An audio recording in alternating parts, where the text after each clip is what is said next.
what do women need to be aware of? So not every woman can come and see you, right? Not every woman has access to a doctor who has the breadth of knowledge that a select few do in this space. So A, how can women find practitioners near them?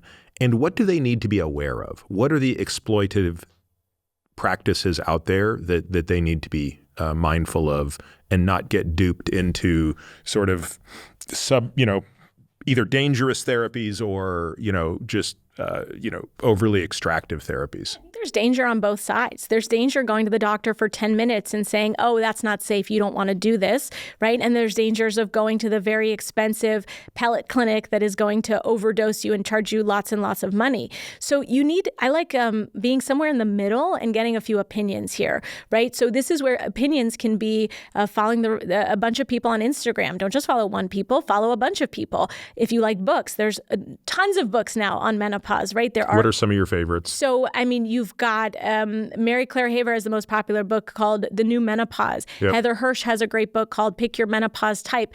There's been Hot and Bothered, a journalist, wrote a great book on perimenopause, Jancy Dunn.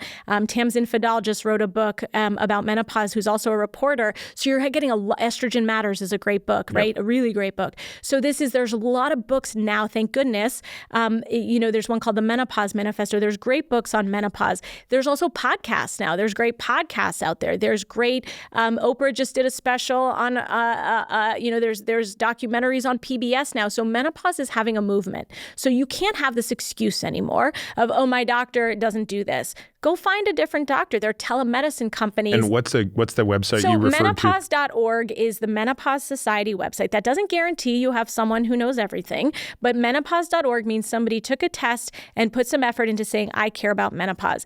I'm on that website, but ISWSH, ISSWSH.org is the Women's Sexual Health Society. So people we care about menopause and sexual health. So that's a great place to find a provider. So those are two websites that can help you find someone. Again, you have to advocate for yourself because no one will do that other than you. And so I think the more you educate yourself, the more you can find the right people in your pit crew who are going to fill that gas tank and get you to where you want to go.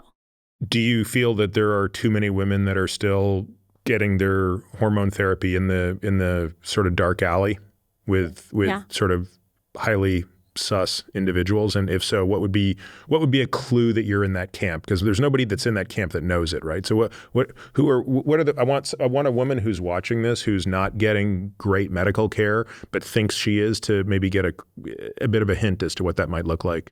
I think this is a problem when your doctor only has one type of when your doctor says, no, you can't have anything, that's a suspect. If your doctor says you can only have this really expensive product that has to be inserted into your butt 4 times a year and you have to pay me thousands of dollars, that's extremely suspect. Or compounded by me. If they say you have to pay lots of money for this special compounded product that's safer and more effective, I call red flag on that situation. If you have to give very expensive saliva testing labs and they're making you pay a lot of money, very suspect. Again, that doesn't mean you can't do it. If it's working for you and you're happy, you have body autonomy, you do what you want, but know that there's red flags there.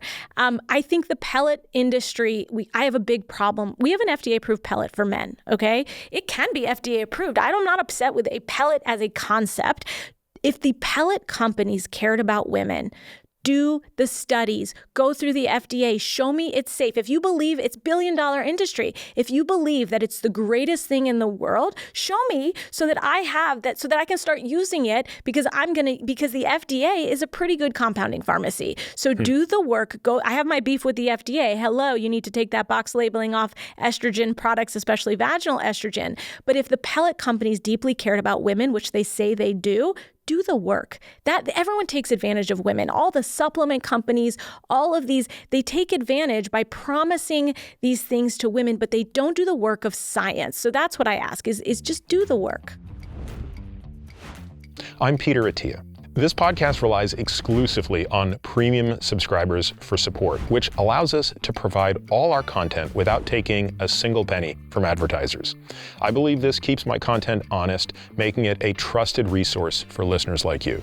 As a premium member, you'll get immediate access to our entire back catalog of AMA episodes and all future AMA episodes. You'll get longevity-focused premium articles packed with actionable insights. You'll get unrivaled show notes for each and every episode of The Drive, every topic, every study, every resource from each episode carefully curated for you. You'll get quarterly podcast summaries where you'll learn my biggest personal takeaways from the previous 90 days of expert guest episodes and much more. This journey doesn't have to be navigated alone. We can take these steps towards a better, longer life together. Become a premium member today at peterattiamd.com/subscribe to join me in a shared commitment to a healthier future.